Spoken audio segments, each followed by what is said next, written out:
students, welcome back. Today we're going to start on a new topic, the ABO blood group.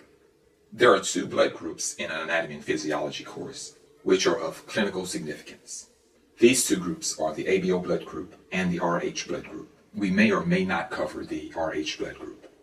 So let us begin with our discussion of the ABO blood group. The first thing we'll need to do is represent the chromosome that is responsible for this blood group, and this is chromosome number 9. We have two homologs, one from our mother and one from our father.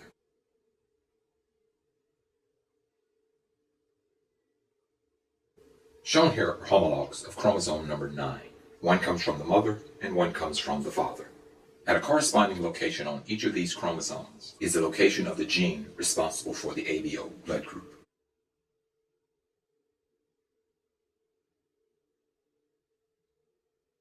Each of the highlighted yellow regions represents a gene location or a gene locus. At each of these loci is our gene for the ABO blood group. At each locus, there are 3 possible gene variants. These variants are called alleles, and these alleles code for markers on the red blood cell surface.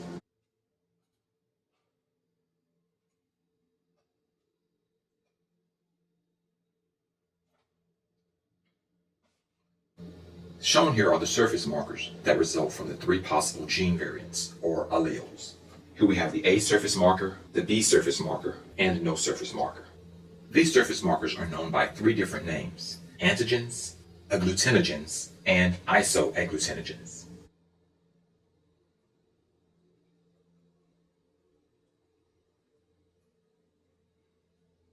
Because the letter A is used as one of the blood types, it would be confusing to use the letter A as a designation for the allele. For that reason, we use the letter I.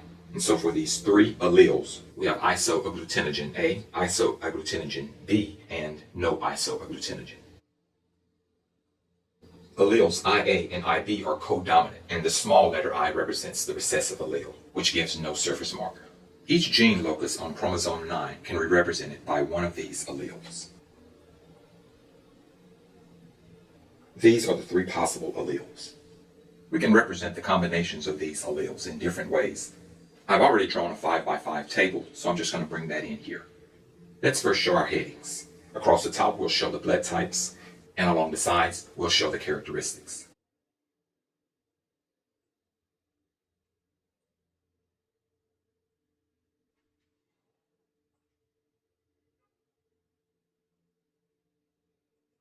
So across the top, we have our blood types, and down the side, we have our characteristics. Let's first represent the alleles. In order to have type A, we can either have homozygous dominant or heterozygous dominant. And the same for type B. For the AB blood type, since both A and B are codominant, we would have one of each. And for type O blood, we would have the recessive genotype. The isoagglutinogens would correspond with the blood type, with type O having none. The antibody found in the plasma would be the opposite of the isoagglutinogen found on the red blood cell surface. A compatible donor of this blood type would be one such that the plasma antibodies would not bind to the surface markers.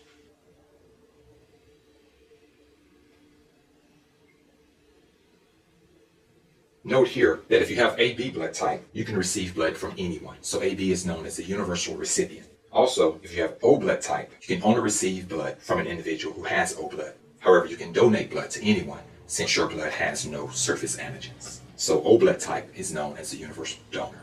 And so shown in this table are the characteristics of the ABO blood type. In the next lecture, we'll represent this information diagrammatically using drawings.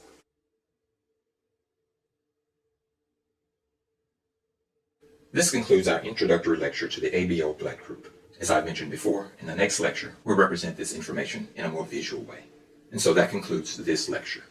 I hope that you've learned a lot.